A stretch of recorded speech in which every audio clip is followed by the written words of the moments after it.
Donc nous allons commencer cet atelier de cartographie des terrains de vie. C'est une initiative que je poursuis avec l'association SOC, S-O-C, avec Alexandra Arène et Axel Grégoire qui se trouvent dans la salle pour vous aider au moment de la partie, disons, pratique. Et Sohail Ajmer Baba qui est ici, qui va nous aider dans la présentation de l'exercice quand j'aurai fait une introduction aux problèmes d'ensemble que nous essayons de résoudre. Je pense que vous avez dû, pour venir ici, passer par ce magnifique morceau d'architecture et d'art qui est la plateforme ou le parvis de Nanterre Préfecture, et que vous avez vu cette œuvre d'art politique qui est composée de cubes de verre, évidemment depuis longtemps fracassés, dans lequel il y a des phrases du général de Gaulle, phrases qui sont à peu près toutes incompréhensibles, parce qu'elles ont été usées par le temps. Là, je pense, de la France, mot, héritage du passé. Je trouve que c'est un symbole admirable de la question que nous allons essayer de résoudre ce soir, qui est la disparition du politique comme mode d'existence. C'est-à-dire une espèce on se rappelle, comme maintenant les gens se rappellent vaguement qu'en mai 68 il s'est passé des choses, mais c'est des trucs du passé avec des phrases interrompues qui ne ressemblent plus à rien et qui sont qu'on essaie de lire sur des vers eux-mêmes brisés. Et donc, la question que nous allons essayer de résoudre, et d'abord la question qu'on va se poser, c'est s'il existe encore des politiques pratiquants. On se pose souvent des questions dans les milieux religieux, est-ce qu'il existe des catholiques pratiquants ou des musulmans pratiquants ou des protestants pratiquants? Et je voudrais vous poser la question, est-ce que vous êtes des politiques pratiquants?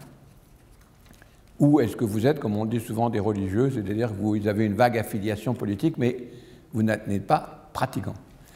Et donc c'est cette question que je voudrais poser. Pour ça, il faut faire la différence, on le verra dans l'exercice, entre, disons, politique au sens de sujet explicitement politique.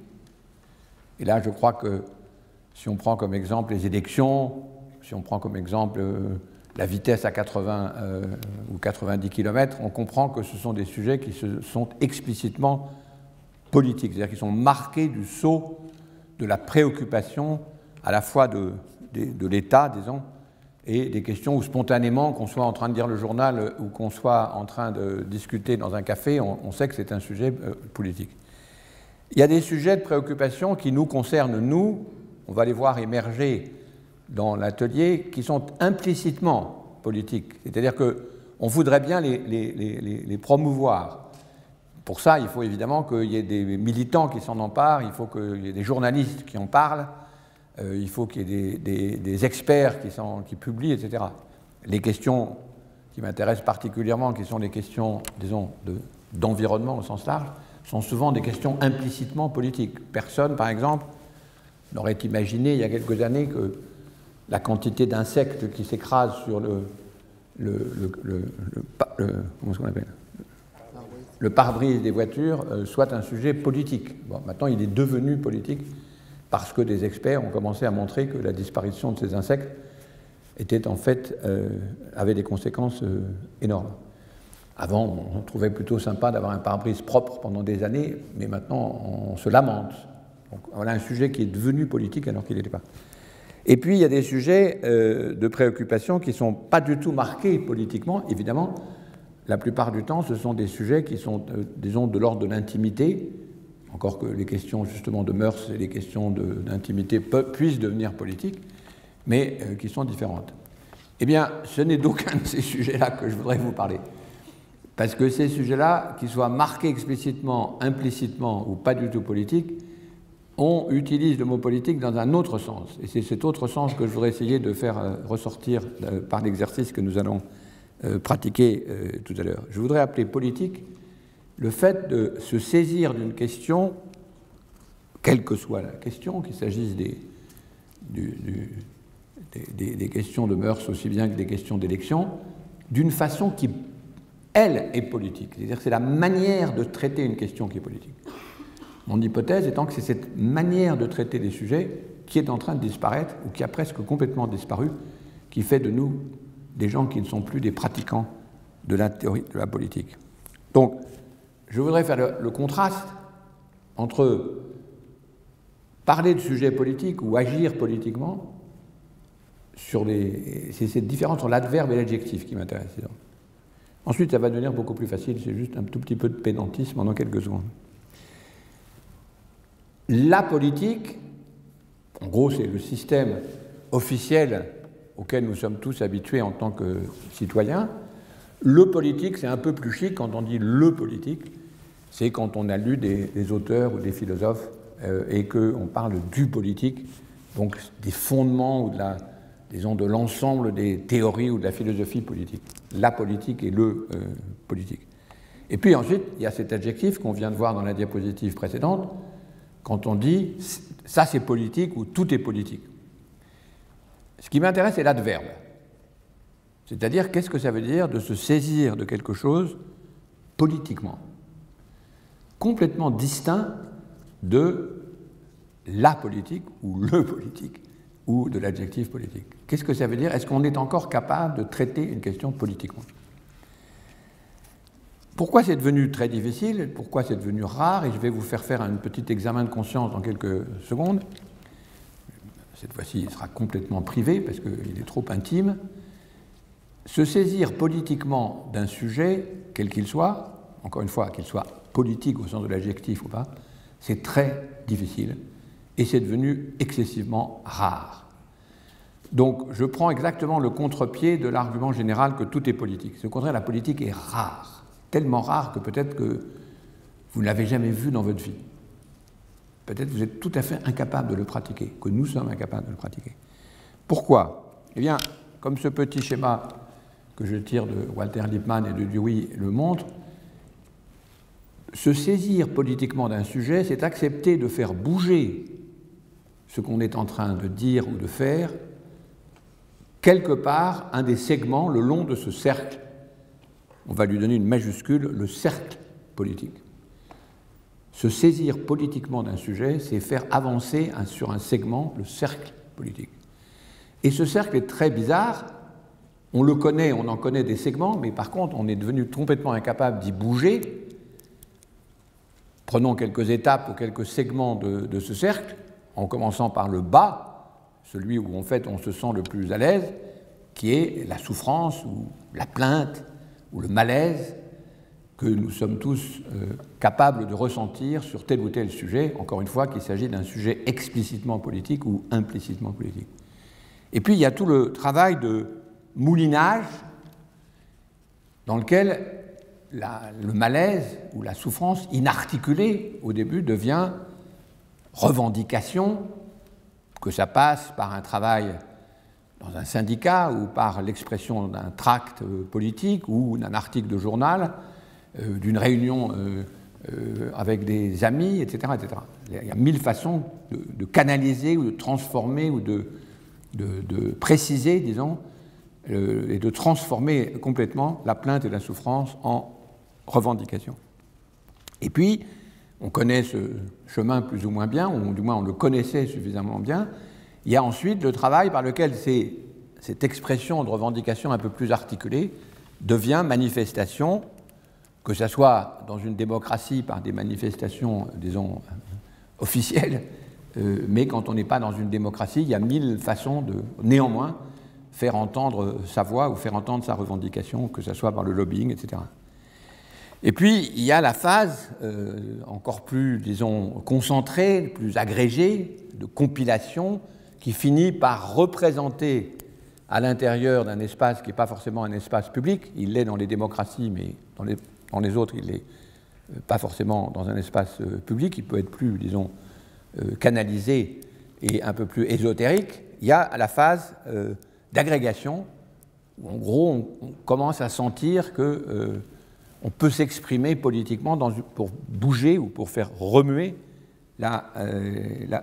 l'ordre, disons, de la société dans laquelle on est. La question de l'ordre se repose évidemment à ce stade. Et puis il y a toute l'autre partie, c'est-à-dire que j'ai mise en rouge, j'espère que vous la voyez, qui est, ou pas d'ailleurs, c'est pour ça que ce cercle est très difficile à parcourir, dans lequel les revendications instituées et agrégées deviennent des décisions, où elles commencent à ressembler à, ça peut être des lois, mais ça peut être aussi des actes de répression quand on n'est pas dans une démocratie, ça peut être toute une multitude d'activités particulièrement où la violence, disons, se manifeste.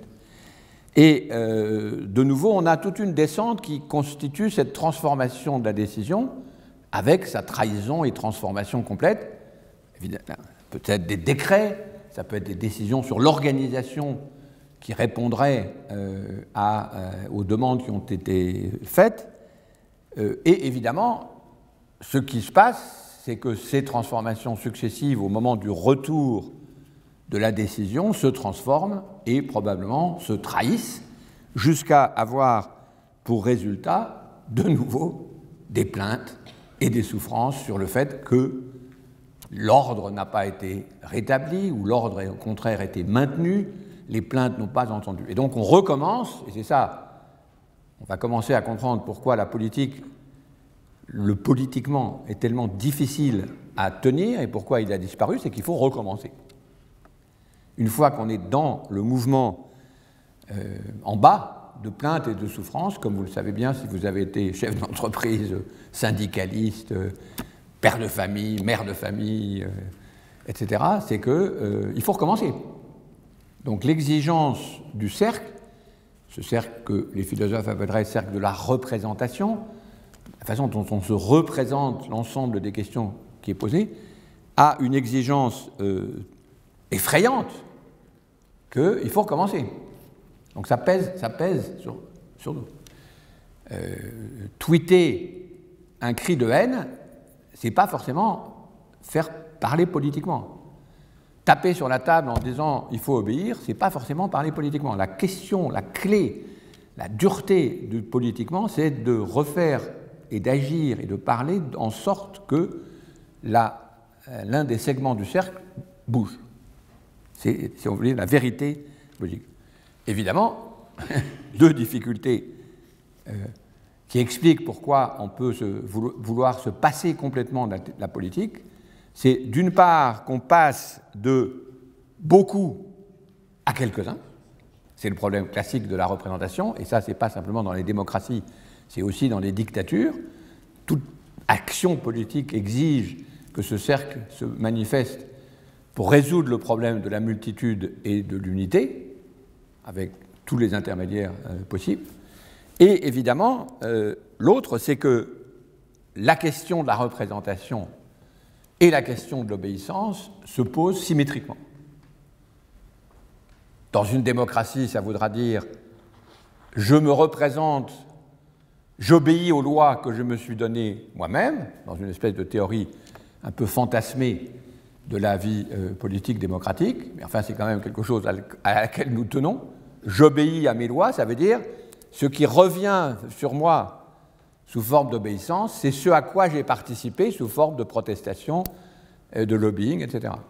L'idéal, disons, démocratique. Mais ça peut se faire sur de mille autres façons, et surtout, le problème, c'est que lorsqu'on est à l'aller, si vous voulez, dans la phase à gauche du schéma, on est dans une phase d'agrégation qui fait que je ne vais pas être fidèlement représenté. Peut-être qu'après des mois de travail, ma souffrance apparaîtra comme une citation dans un rapport qui paraîtra quelque part. Et lorsque ça revient, c'est toujours l'extraordinaire difficulté du politique, c'est qu'on est dans une question d'obéissance, et évidemment, les chefs se croient toujours obéis, et ils ne le sont jamais. Donc ce que le schéma manifeste, c'est la difficulté essentielle du politique, c'est d'une part, je veux, dans la phase de représentation, être représenté, mais l'agrégation fait que j'apparaîtrai comme un 100 millième ou un millionième dans la représentation. Et l'autre erreur massive de tous les politiques, cette fois-ci au sens des hommes ou des femmes politiques, c'est de croire que quand on a agrégé et qu'on a décidé, on va être obéi. Évidemment, il n'y a pas plus de fidélité dans l'obéissance que dans la représentation. Et donc, il y a dans le politique, au sens de politiquement, une déception fondamentale, à l'aller comme au retour. À l'aller, vous ne serez jamais bien représenté si par représentation vous voulez être fidèlement représenté. Et au retour, vous ne serez jamais bien obéi si par obéissance vous imaginez que la multitude va suivre la décision qui est faite. OK ? Donc, la difficulté de faire exister ce régime de parole ou d'action politique, c'est qu'il va falloir recommencer constamment, puisque sa vérité est dans la reprise du cercle, puisque quand on revient, on est toujours dans la même souffrance et dans la même malaise et dans la même inquiétude. C'est uniquement si on reprend qu'on a un peu de chance d'arriver à constituer le cercle politique. Et l'autre difficulté qui est évidemment, qui juge notre capacité à faire ou à ne pas faire de la politique, c'est de savoir si le cercle se rétrécit, c'est-à-dire s'il est capable de saisir plus de paroles multiples, ou si, au contraire, il s'élargit. À la limite, je pense que c'est la limite à laquelle on est arrivé, le rétrécissement maximal, c'est « moi je pense que » et je tweete mes passions ou les blessures que j'ai subies, ce qui est le degré zéro de la politique. Et au contraire, dans une phase d'expansion, j'essaye de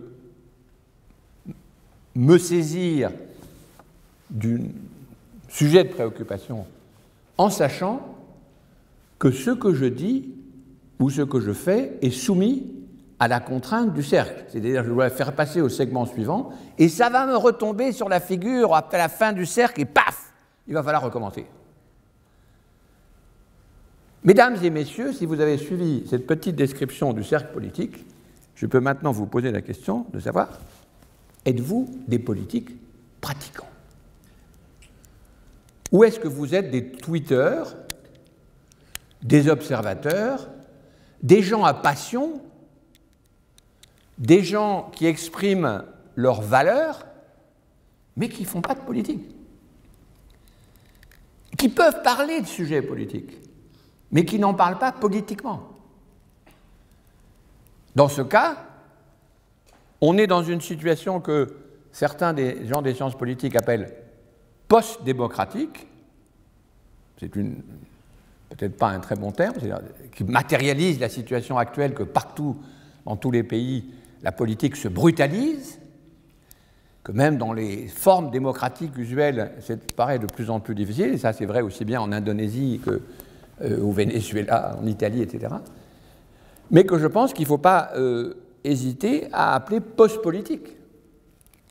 La brutalisation de la politique en ce moment, c'est qu'il n'y a plus personne pour se saisir politiquement d'un problème. Il y a encore des sujets qui sont marqués par le saut politique, bien sûr, des sujets d'élection, des sujets de mœurs, des sujets écologiques, etc. Mais il n'y a plus personne pour s'en saisir politiquement. Et donc, il faut faire l'hypothèse, et là, je vais vous demander un examen de conscience. Nous allons prendre un moment pour poser la question suivante. Pouvez-vous, non pas nous raconter, si on était en petit comité, ça serait intéressant à faire, on le fera peut-être après, si on est 2 ou 3, mais pouvez-vous vous raconter à vous-même la dernière fois que vous avez parlé de sujets politiques, là officiellement marqué ou pas marqué, avec quelqu'un qui n'était pas de votre bord, de votre opinion ou n'avait pas les mêmes intérêts, et qui vous a fait changer un peu, ou que vous avez fait changer un peu de bord, d'opinion ou d'intérêt. Je vais vous demander une question qui est d'une intimité extrême. C'est un peu comme si je vous avais demandé la dernière fois que vous avez, je ne sais pas, eu des relations sexuelles ou des choses comme ça. Et la question, c'est combien de temps? Depuis combien de temps? Depuis combien de temps n'avez-vous pas fait de politique? C'est comme si vous étiez des catholiques pratiquants et que je vous demande Ça fait combien de temps que vous ne vous êtes pas confessé, ou combien, je ne sais pas, depuis combien de temps vous n'avez pas été à la messe, et que vous dites, ben, une semaine, ça va, mais si c'est 10 ans, 20 ans, 30 ans, et je vous considérais comme un non-pratiquant. Est-ce que vous êtes des pratiquants de la politique? Jamais. Hier, plein de fois, 6 mois. Quelqu'un qui n'est pas de votre bord, hein, parce que parler politique, échanger des Twitter avec des gens qui sont de votre bord, tout le monde peut le faire. C'est même la définition maintenant de ce qu'on appelle les espaces de relations sociaux, de réseaux sociaux. Non, ce n'est pas les mêmes opinions, ce n'est pas les mêmes bords, ce n'est pas les mêmes intérêts, et il s'est passé quelque chose dans l'interaction, parce qu'il y a eu une interaction qui fait qu'il y a eu un léger décalage. Ah oui, je n'étais pas d'accord, mais maintenant je vois vaguement ce que vous voulez dire, etc. À la marge, il ne faut pas non plus être trop gourmand. Donc, quelque chose qui aurait fait marcher le cercle, dans un sens ou dans l'autre, à quelques segments qui soient de cette convolution, mais qui l'aurait fait marcher quand même. Ou qui l'aurait étendu, ou qui l'aurait évidemment réduit. La réduction est plus facile à imaginer. Est-ce que je vous laisse un peu de temps de méditation? Non, vous avez compris l'exercice. Je fais la supposition que pour la plupart de ceux qui sont ici, la réponse est, au fond, presque jamais. Presque jamais. Vous avez peut-être fait des discours, vous avez peut-être envoyé des blogs, vous avez peut-être envoyé des tweets, vous avez affirmé avec volonté, vous avez mis votre poing sur la table, vous avez peut-être même manifesté dans une manifestation publique, etc. Mais rencontrer, faire cette rencontre qui constitue l'état même du début du cercle politique, c'est pas sûr du tout. En tout cas, je fais la première conclusion provisoire, qu'un pays où la pratique de se saisir politiquement d'un sujet n'est plus active, il faut l'appeler apolitique. Comme on dit d'un pays qu'il est athée, d'un pays athée. Il n'y a plus de gens qui sont religieux, c'est un pays athée.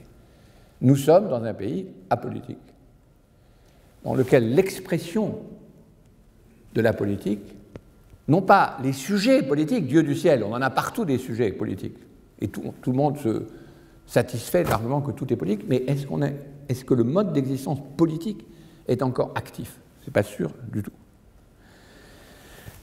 Je passe à la deuxième partie, c'est que malheureusement, cette incapacité de parler politique se passe juste au moment où on en aurait besoin sur des sujets qui n'étaient pas marqués jusqu'ici comme les préoccupations politiques usuelles.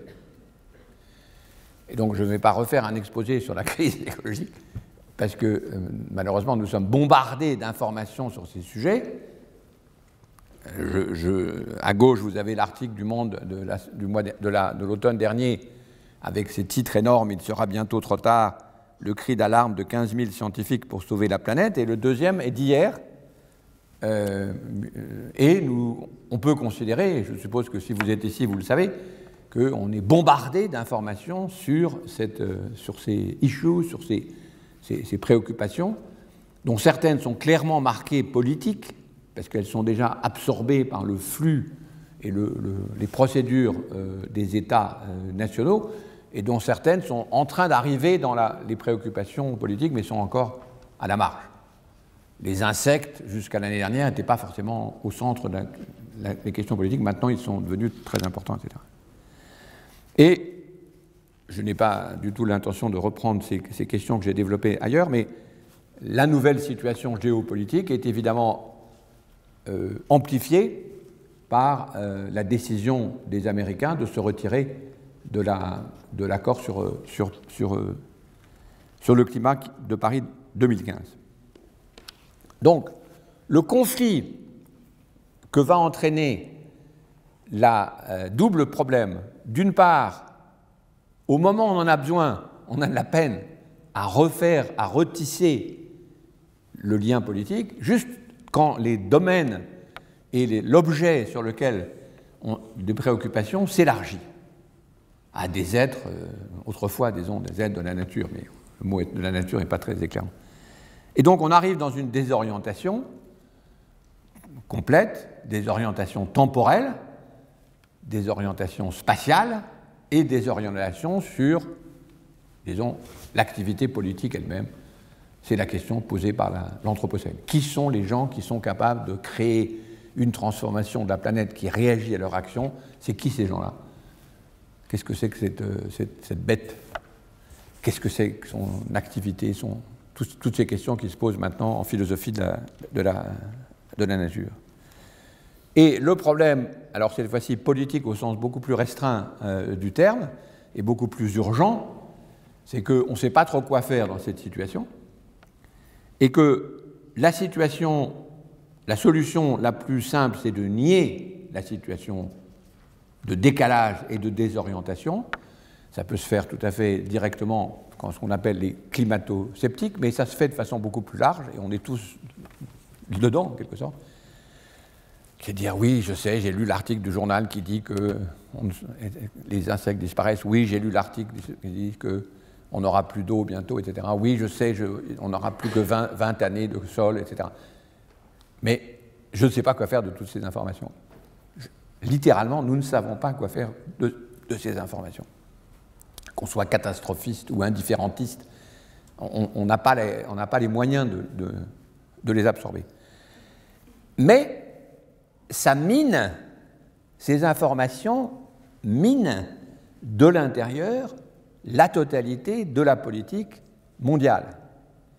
Et c'est l'argument que j'ai développé dans Où atterrir, qui est un peu à l'origine de ces exercices que nous allons faire maintenant, c'est que la solution, les gens entendent ces informations concernant la fin, disons, la fin de la nature telle qu'ils l'ont connue, que ce soit les glaces du pôle, ou ça, tous les jours, ça n'arrête pas, ça recommence.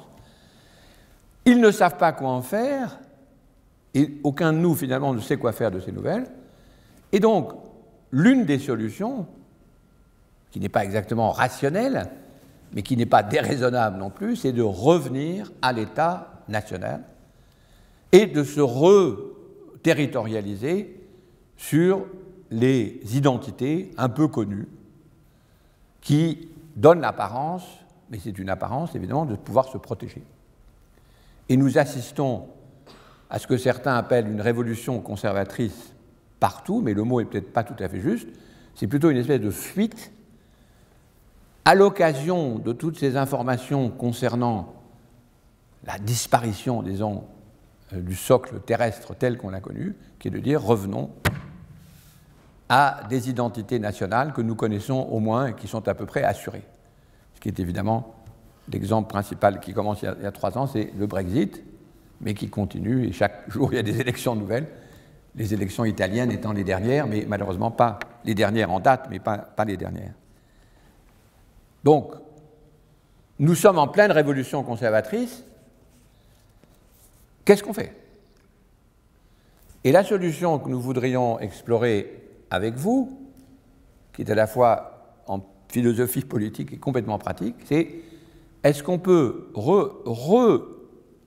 se réorienter par le bas?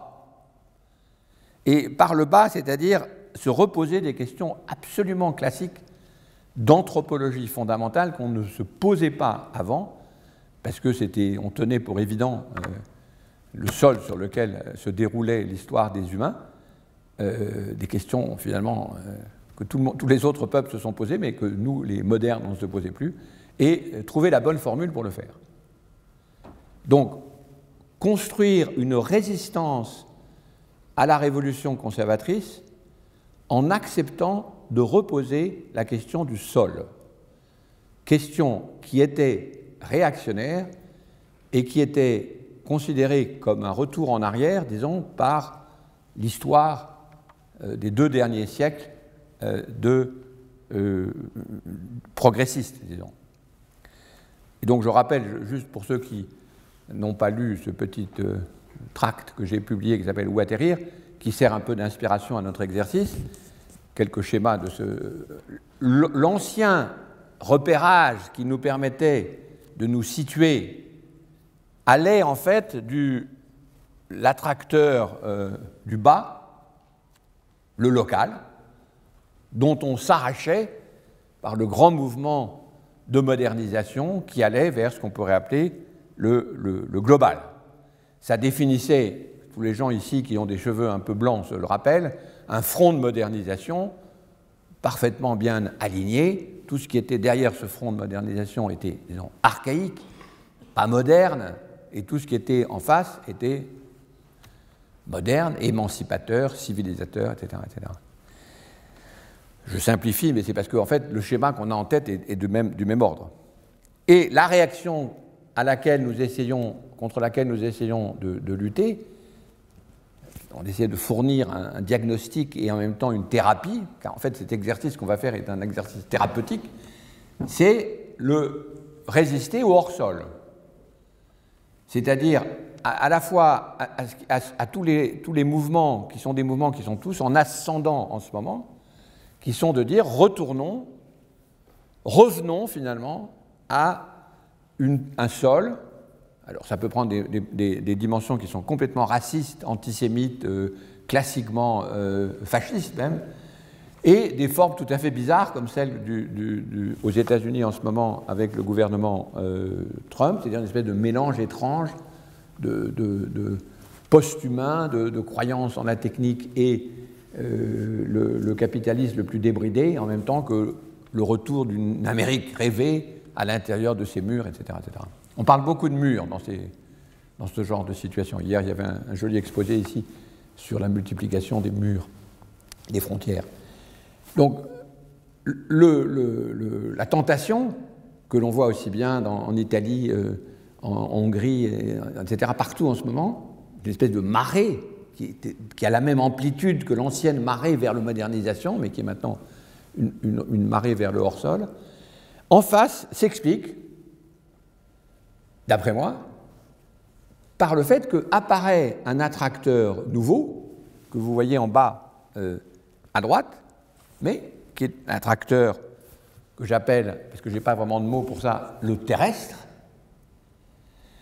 qui n'est pas, malgré ses apparences, le retour au sol, le numéro 1, c'est-à-dire le local qu'il fallait fuir ou vers lequel reviennent massivement les révolutions conservatrices, qui n'est pas le globe, ce n'est pas la mondialisation, c'est quelque chose d'autre, c'est donc un sol, une terrestrialisation, je ne sais pas comment il faut dire, nouvelle.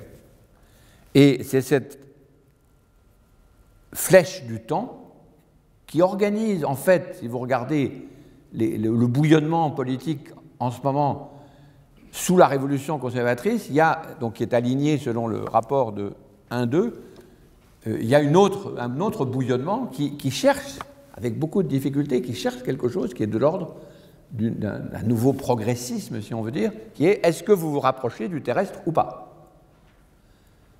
Le terrestre redevient un attracteur différent. Il sélectionne différemment les partis politiques, les partis politiques, non, pardon, excusez-moi, les ex-partis politiques, ça explique d'ailleurs leur disparition. C'est ça qui a haché les partis politiques et qui les a rendus impuissants. Mais ça sélectionne nos propres décisions sur d'innombrables sujets, que ce soit le végétalisme, les questions d'injustice sociale, etc., etc. Le problème, c'est que, et c'est là où j'arrive à l'exercice, excusez-moi de cette introduction un peu longue, mais je pense qu'il fallait la situer pour qu'on comprenne les enjeux. Le problème, c'est que ce terrestre, eh bien, on ne sait pas le représenter.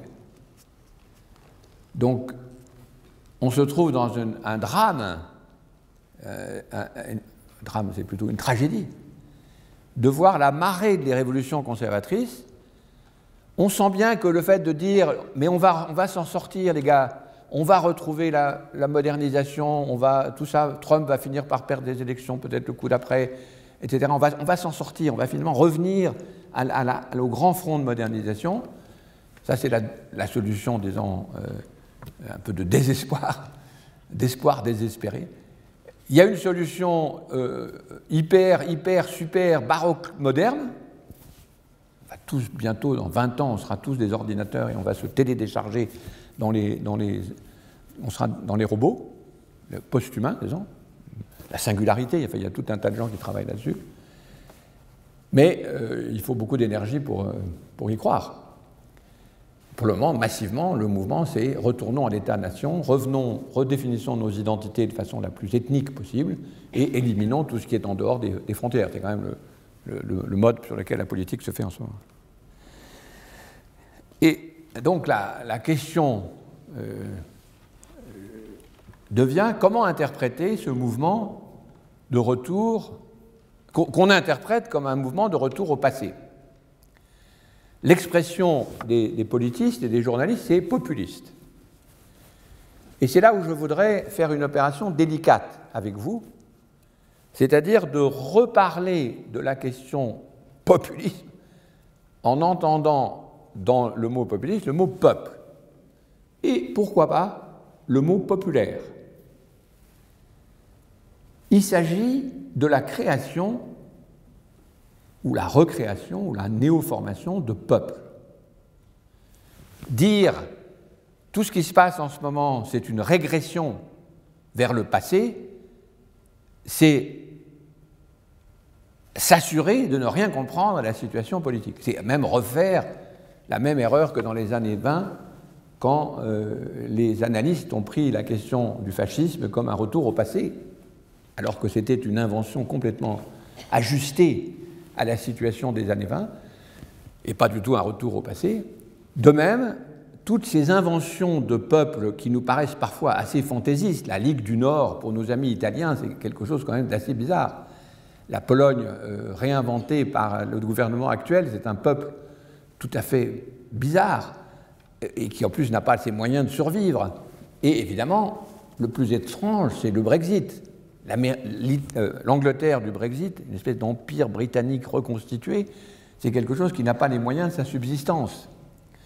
Et donc la grande question qui se pose, c'est que partout revient la notion de peuple sans sol,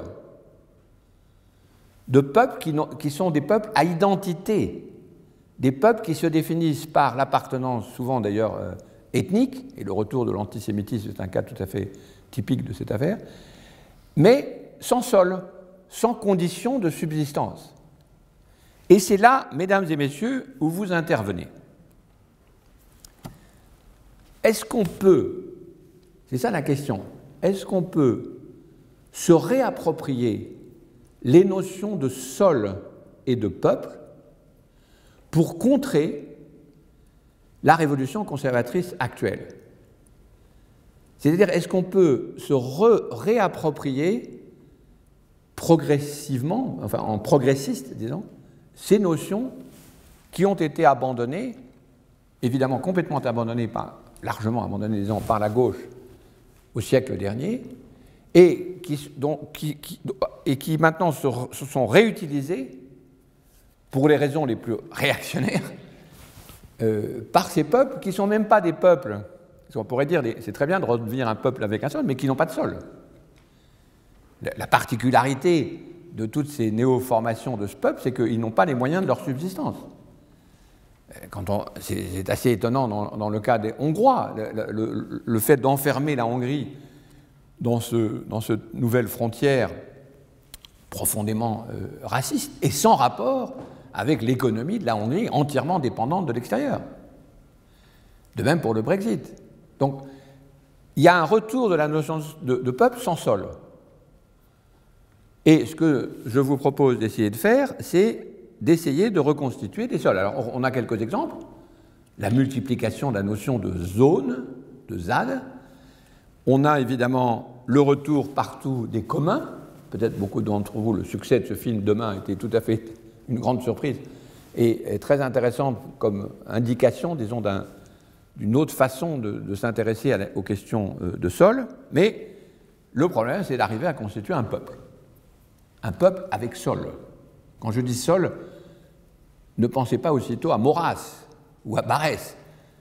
Sol, ce sont nos conditions de subsistance. Sol, c'est ce sur quoi nous avons besoin pour subsister. Et là, il faut faire la différence, c'est important, c'est la dernière des choses que je vais avoir à dire avant de laisser la parole à Zoé, c'est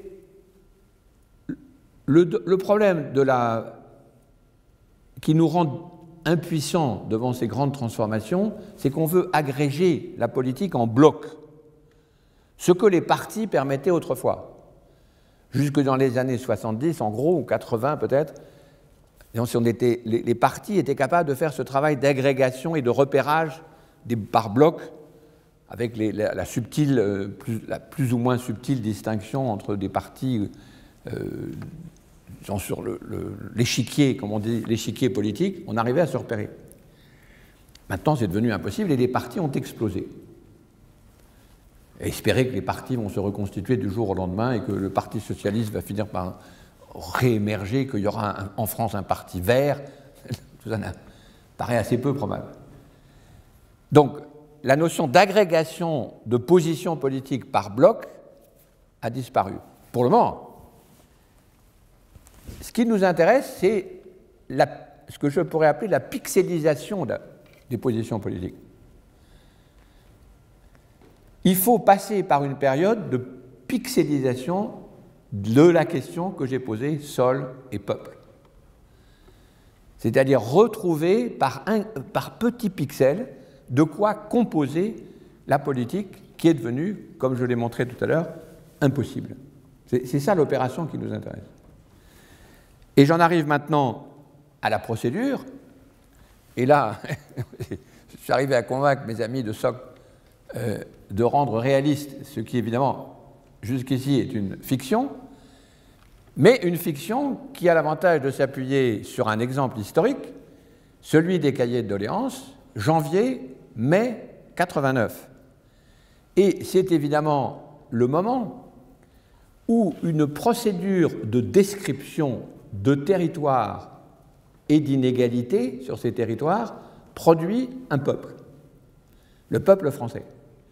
L'autogenèse, l'ethnogenèse, si on veut, l'autogenèse du peuple français dépend largement d'une demande effectuée en janvier 89 par un roi, Louis XVI, totalement dépassé par les événements et menant un État qui était en faillite, s'adressant aux Français en disant, au fond, je ne sais plus quoi faire, je n'ai plus aucune idée sur ce qu'il faut faire pour gagner de l'argent pour l'État. On fait quoi, les gars?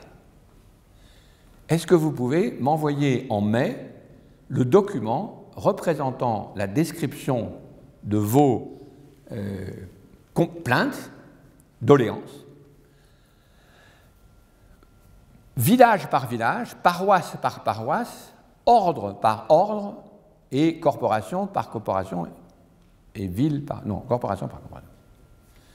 En 6 mois, le roi reçoit 60 000 descriptions des injustices commises d'après les gens qui sont situés dans ces paroisses, qui soient d'ailleurs des nobles, des aristocrates, des clercs ou de tiers-état, décrivant méticuleusement parfois la situation d'un territoire, d'un sol, les injustices qui y sont commises et les doléances qui permettraient de les résoudre.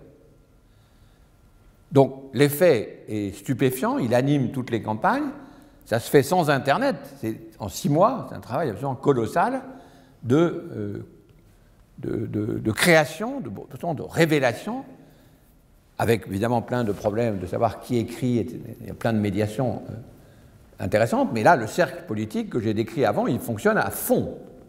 Chacun se met à penser, parler en termes de quoi je me plains, comment j'accumule, qu'est-ce que je pourrais faire, etc. Et donc constitue un effet qui, je vais vous le demander de vous rappeler les cahiers de doléances en coupant l'histoire que vous connaissez bien sûr en mai ou en juin 89. C'est-à-dire, on ne s'intéresse pas aux cahiers de doléances vus avec la Révolution qui va arriver en mai et en juillet évidemment, mais les cahiers de doléances comme pixels, 60 000 pixels à composer l'ensemble des injustices territoriales, la compréhension d'un territoire vu en termes d'injustice et en termes de remèdes. Évidemment, les remèdes des aristocrates et des clercs ne sont pas les mêmes que ceux du tiers-état. C'est ça qui nous intéresse, c'est la possibilité de décrire suffisamment précisément comment se constitue l'appartenance à un sol qui a l'effet, par le simple fait de faire la description d'ailleurs, de générer le peuple correspondant. Ensuite, ça va être tout à fait une autre histoire, parce que ce peuple va s'agréger, donc de nouveau on va définir la question politique, non pas comme cahier de doléances, mais comme monarchie ou république. Et donc on va tomber dans une toute autre affaire. Mais ce qui m'intéresse, c'est le moment des cahiers de doléances, et non pas l'agrégation dans de grandes questions politiques. C'est précisément la pixelisation, le fait de définir des éléments par le bas, qui me paraît crucial pour ce qu'on voudrait faire. Et donc, on va utiliser le mot terrain de vie de façon... Alors, évidemment, terrain de vie, c'est proche de territoire, mais ce n'est pas territoire, pour les raisons qu'on va voir, je pense, dans l'exercice. C'est-à-dire que les territoires ne sont évidemment pas des territoires spatiaux, ce à quoi nous appartenons, mais je voudrais juste vous demander de vous rappeler que quand on dit terrain de vie, c'est de quoi vous avez besoin pour subsister. Question qu'on avait un peu oublié de se poser. De quoi avons-nous besoin pour subsister? Et subsister est une question qu'on avait abandonné l'habitude de se poser, qui se repose maintenant avec le nouveau régime climatique. Donc on va faire un travail que nous avons expérimenté dans de nombreuses circonstances, plus ou moins bricolées, qui consiste à remplir le petit questionnaire. Et là, je rappelle quand même que nous l'avons fait dans cette salle, du moins une partie importante, il y a 3 ans. Cet événement qui, pour certains d'entre nous qui sont dans la salle, est un événement, disons, d'une beauté philosophique et artistique énorme, avec Make It Work, ici, dans cette salle, il y a 3 ans, quand nous avons essayé de reconstituer, reposer une partie de ces questions en disant qu'est-ce que ça veut dire de représenter ce dont on dépend pour vivre et pas simplement les humains. On avait imité la COP, préfiguré, disons, les futures COP plus exactement.